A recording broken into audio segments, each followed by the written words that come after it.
நாங்க மைசூர்ல இருந்து பந்திப்பூர் வழியா வந்தோங்க.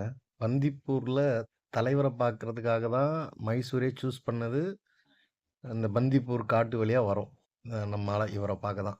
இவர பார்க்க தான் நாங்க மைசூரே போனோம். மைசூர் போயிட்டு பந்திப்பூர் வழியா நம்ம மசினகுடி வழியா நம்ம ஊட்டிக்கு வரணும். அப்படிதான் பிளானு. ஆனா, நம்ம நெறைய யூடியூபர்ஸ் வந்து கொஞ்சம் சில விஷயங்கள சொல்ல மாட்டேங்கிறாங்க. பந்திப்பூர் பந்திப்பூர் போனோம் வந்தோங்கலாம் சொல்றாங்க.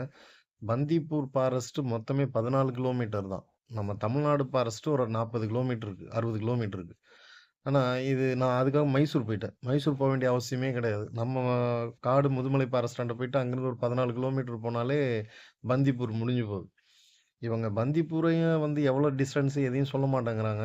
நான் என்ன நெனச்சுட்டேன், மைசூர்லேருந்தே ஒரு 20, 30 கிலோமீட்டர்ல கனெக்ட் ஆக போல அப்படின்னு நெனச்சுட்டேன்.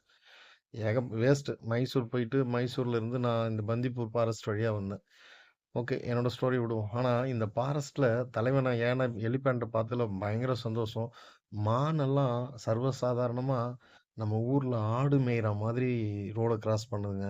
ரொம்ப சூப்பரா இருந்துச்சு. எலிஃபேண்ட் பார்த்தோம். ரொம்ப ஜாய்ஃபுல்லா இருந்துச்சு. அதாவது பந்திப்பூர்லயும் பார்த்தோம், நம்ம காட்டுலயும் பார்த்தோம். இந்த கர்நாடகா காட்டுலயும் பார்த்துட்டோம், நம்ம தமிழ்நாடு காட்டுலயும் பார்த்துட்டோம். ஆனா, பந்திப்பூர் நெனச்சு ரொம்ப பயமாலாம் இருந்துச்சு. ஸ்டார்ட்டிங்ல உள்ள வரும்போது, ஐயோ! பந்திப்பூர் பயங்கரமா இருக்கும்னு சொல்லியிருந்தாங்களே! யூடியூபர்லாம் நெறைய சொல்லியிருந்தாங்க. நைட்ல இப்படி போகும், அப்படி வரும்லாம் சொன்னாங்க.